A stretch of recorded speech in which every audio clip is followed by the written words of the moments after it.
In the NFL, the adage is newer is always better, right?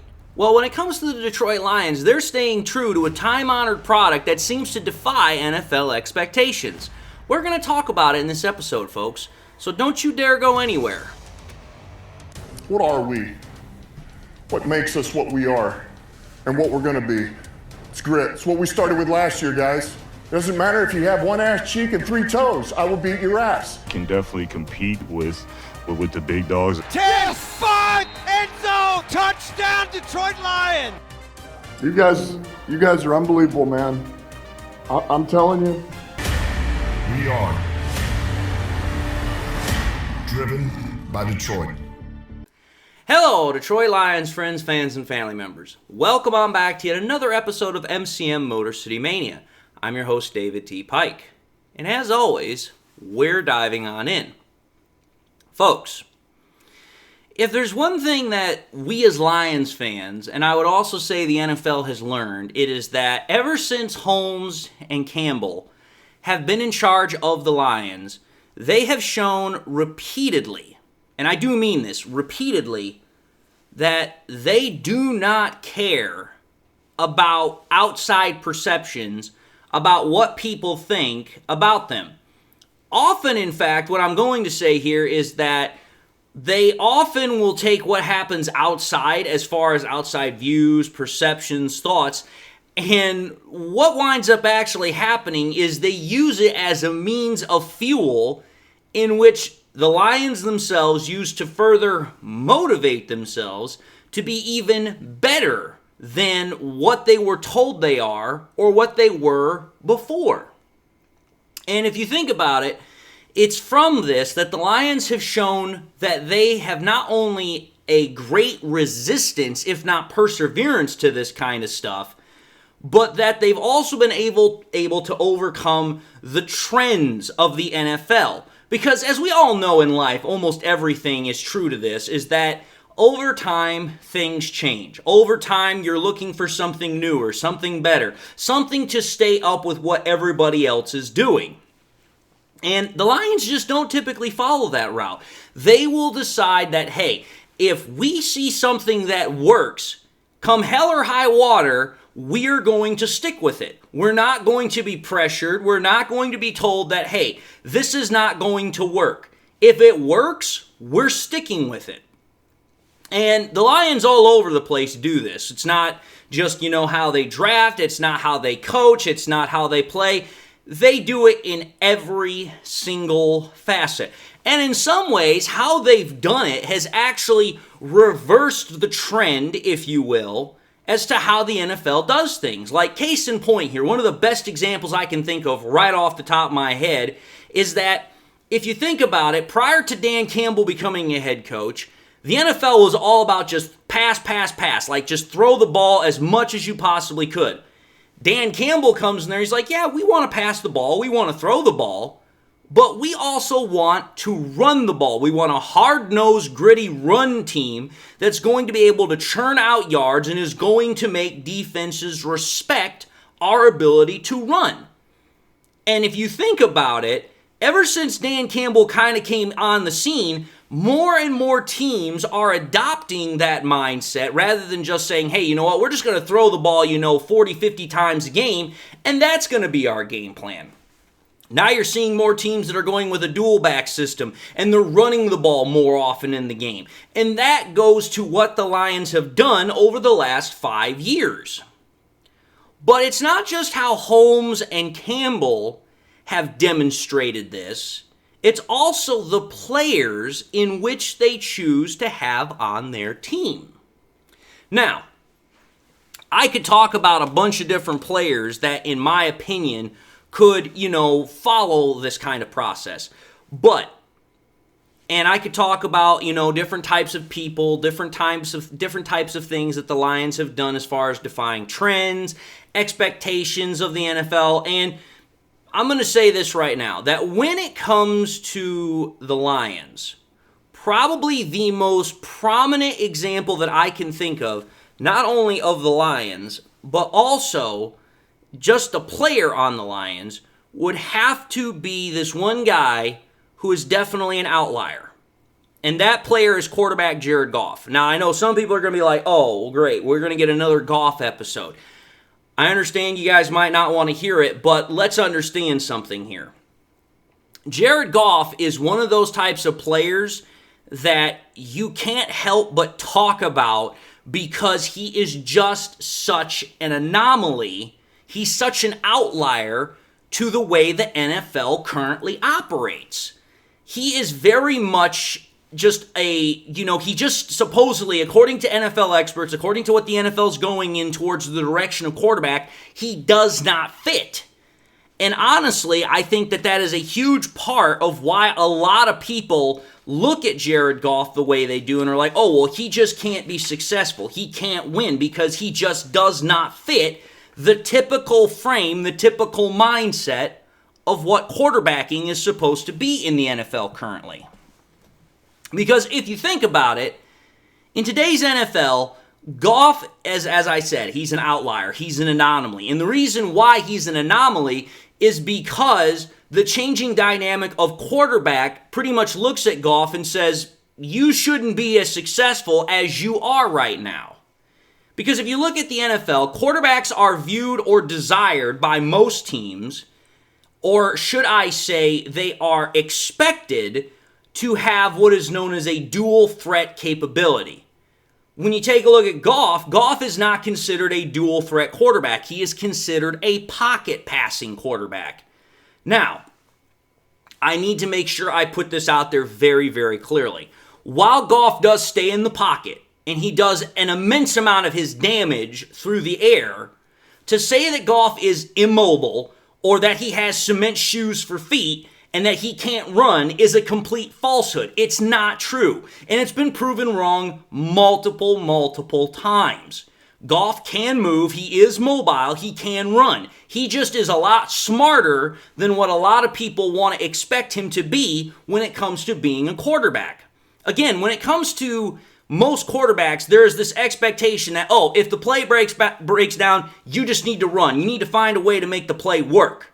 Goff doesn't do that. Goff will take his time, he will survey the field, he will run through his checks, and he will typically find somebody open, and if he doesn't, then he will go to his secondary option. He will then make the decision, okay, do I have the ability to run? And if I don't, I'll then throw the ball away, live to fight another down. But again, that's not what a lot of people want to see. It's not as exciting, it's not as sexy, it's not what most people expect when they watch quarterbacks nowadays. And again, like I said, this idea that Goff is simply not mobile is just a total farce. Now, I will say this. Is Goff like a Justin Fields or a Lamar Jackson? No, he's not. Never going to claim that he is. But the best part about Goff is that he doesn't have to be. This is why Goff is probably the last of a dying breed of quarterback, and that is as an elite pocket passing quarterback. Now, I know some people are going to want to dispute me saying that, and they're going to argue my claim stating, well, you got guys like, Matthew Stafford is a pocket passer, and he's still playing. You've got other guys that are also pocket passers more primarily, and they're still playing, like Aaron Rodgers and other guys like that. But here's what I'm going to say. Why I'm having an issue with, including guys like that in this conversation is because, well, let's just call it for what it is. Rodgers and Stafford, they're on the last legs of their career. They're pretty much done. They've got maybe 1, 2, 3 years maximum left on their lifespan in the NFL before they're done. And the 3 years I'm attributing more towards Stafford. Rodgers at this point is kind of like, I don't even know if I'm going to play anymore.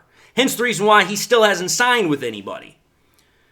But when you take a look at it, because of the fact that Goff is what he is, he doesn't fit well with virtually any other quarterback out there because of, one, the fact that he is as young as he is as a quarterback, but also, as I've stated, the fact that he does the damage that he does the way that he does.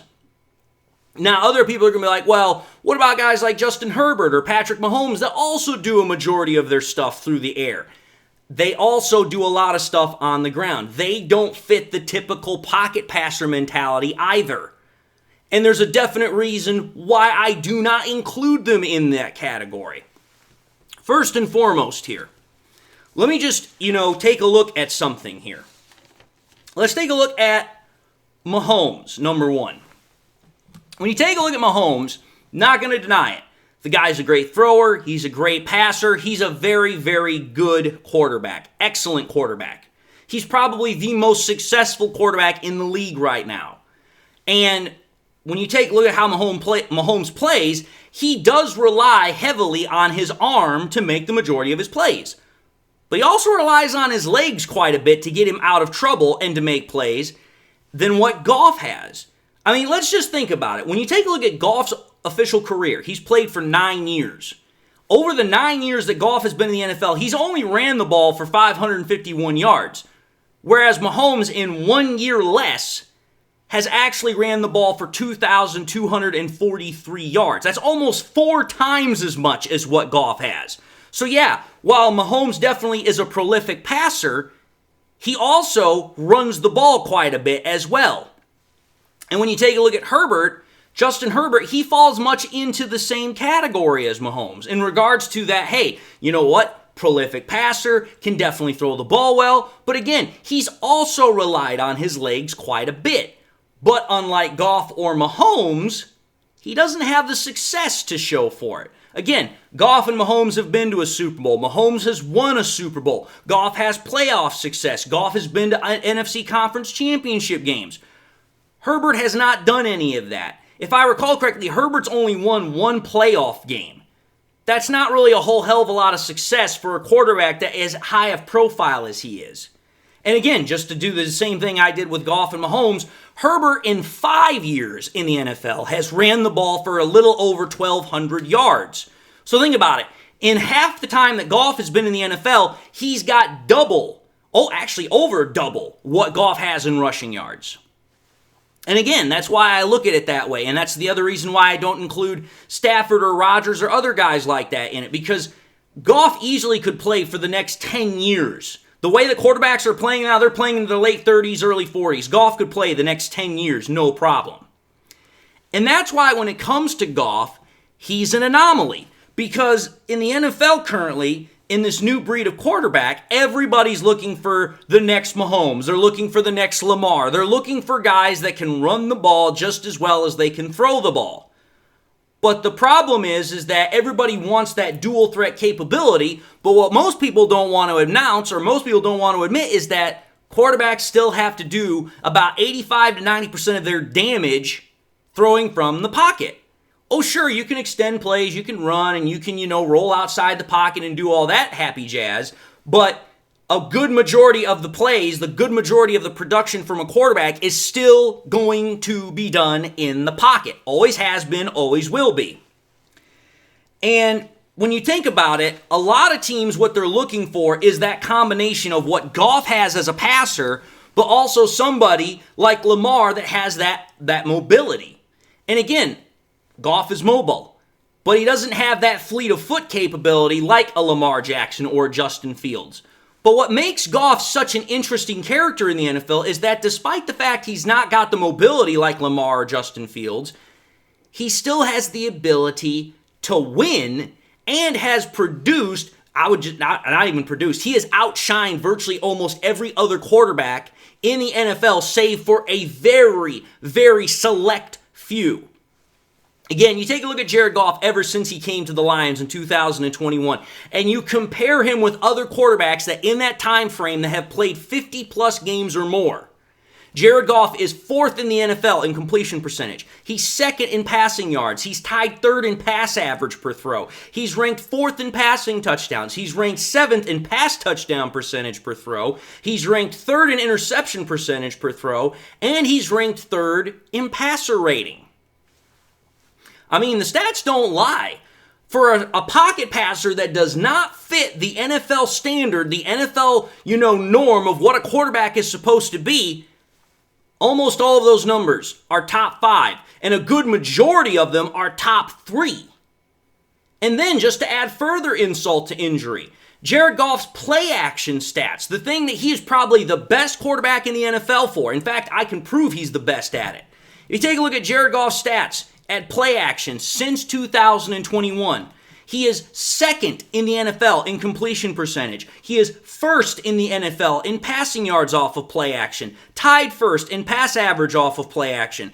Ranked first in passing touchdowns off play action. Ranked first in passing touchdown percentage off of play action. Ranked fourth in interception percentage off of play action. And ranked first in passer rating off of play action. There's a hell of a lot of ones there. So think about it. Not only is Goff a top 3 quarterback in terms of just basic overall passing statistics since joining the Lions, and on top of that, he is the best play action passer since joining the Lions.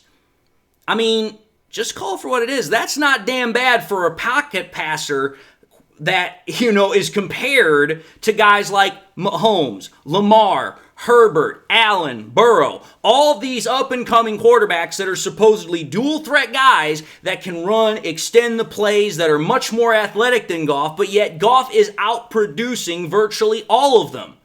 The only quarterback that he really has not outproduced is Mahomes. And think about that. Mahomes is the most successful quarterback in the NFL right now. Guy's been to numerous Super Bowls. He's won 3 of them. But yet, Goff, since joining the Lions, the Detroit Lions, the most snake-bitten, most unsuccessful franchise in sports history, Goff has been more productive than all of them except for Mahomes. Think about that. So not only is Goff an outlier and an anomaly in terms of the fact that he's a pocket passer compared to the rest of the NFL, but also he has taken probably the worst sports franchise, not just in the NFL, but also in most franchises, because most other people would say that, and he has turned a freaking pig's ear into a silk purse. I mean, dude, that is a ridiculously hard thing to even try and fathom. You have a guy that doesn't fit the standard norm, and he's taken a team that also has been virtually unsuccessful for the majority of its time since the 1950s, and they're both wildly successful now. So when you take a look at the stats, and you take a look at how Goff has performed, you take a look at the success that he's had here in Detroit, you cannot say that Goff cannot play in today's NFL. He clearly not only is playing well, but he's dominating. So yeah, while Goff is the last of a dying breed, to insinuate or think that a pocket passer is unable to play in the NFL and can't dominate is simply unfactual. Now, I know some people are going to say, well, David, you're not taking into consideration the fact that Goff has this amazing supporting cast, and that's making his life immensely easier. And that's probably the more bigger reason as to why he has the success he has. I've said it before. I'll say it again. Every stinking quarterback has to have a good supporting cast. Doesn't matter if it's Tom Brady. Doesn't matter if it was Peyton Manning. Doesn't matter if it's Lamar Jackson. Doesn't matter if it's Justin Herbert. Doesn't matter if it's Josh Allen. Doesn't matter if it's Patrick Mahomes. It does not matter. You have to have a good supporting cast in order for the quarterback to do better. There is no such thing as a quarterback that has ever performed well in the NFL without some type of a good supporting cast. It's simply not factual. And to use it as a reason as to why Goff is doing so successful and say that, oh, that's the reason he's successful, not his talent, not his ability to overcome all of these standards and norms and expectations, that's lazy thinking. You are just being lazy, you are being a sheep, and you are just following the standard norm that everybody else is putting out there. I refuse to buy it, and I refuse to acknowledge it because it means that you refuse to think critically. And again, like I said, the fact that Goff, being the anomaly that he is in the NFL, and has allowed himself to be transformed into one of the best quarterbacks despite being left for dead here in Detroit, and has brought Detroit to be the most successful version it has been ever since the 1950s, despite it being one of the most long-term unsuccessful franchises in sports history. Again, take a look at the numbers. In 50-plus games since Goff has joined the Detroit Lions, he has the 5th most wins by a quarterback. He is first in the NFC North Division in terms of division titles. He's tied second in the NFL in terms of division titles. He has the first most playoff wins in his own division with 2, just like the division titles. And he's tied 7th in the NFL in that time frame with playoff wins. And again, he's been to an NFC Conference Championship game appearance. 39 wins, 2 division titles, 2 playoff wins, 1 NFC Conference Championship game appearance.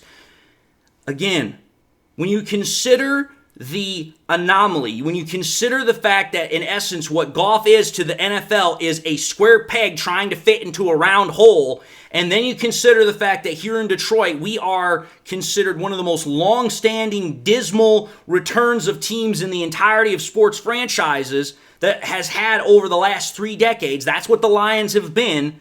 The fact that Goff has not only sparked the Lions' comeback, but his own as well, shows that even a dying breed, such as a pocket passing quarterback, it still has a place in the NFL and can, and in this case does, defy the odds repeatedly. Just like the Lions have defied the odds repeatedly.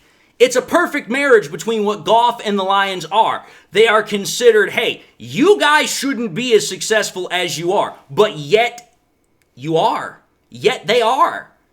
And it just absolutely is one of those stories where it's like, man, you try and wrap your head around it and it's like it just doesn't make any logical sense. Now, obviously, once you start incorporating all the other stuff, Holmes, Campbell, the draft, the players they've acquired, yes, it does. But when you just look at it from the basic purview that I'm giving you right now, it's like you scratch your head and you wonder, how is this even possible? Especially when the NFL is moving in this direction that is completely the exact opposite of what Goff is and what the Lions are sticking with. That's my whole point. Yes, Goff is a dying breed at quarterback, but he sure as hell is not withering on the vine, and he sure as hell is not dying in Detroit. He is thriving. But anyway, folks, I've said my piece. I'm going to end this episode and say thank you all for watching in another episode of MCM Motor City Mania. If you like what you saw, by all means, I highly encourage you all to watch the next episode. Also encourage you all to do one of these 3 things: like, comment, and subscribe. If by chance you subscribed in the past and you forgot to do so at the time, I want to highly encourage you all, please make sure you hit that bell notification icon so that way you guys never miss any more content I push out. Also want to encourage you all to share the content. Share here on YouTube, Twitter, Facebook. Share anywhere and everywhere you possibly can. Also, I just want to say this. Thank you all for watching the content. Again, I try to give you guys all these new different viewpoints, all this stuff that is different, so that way you guys get a different perspective, an in-depth perspective, and, you know, maybe just give you something new to think about. That's what I try to do with every episode that I make. Whether it's the first time you've watched me, you guys have been watching me forever and a day. Also hope everyone has something in their life that makes them happy, makes them smile. God bless, my friends, and until the next time we meet, I'll see you all in the next episode.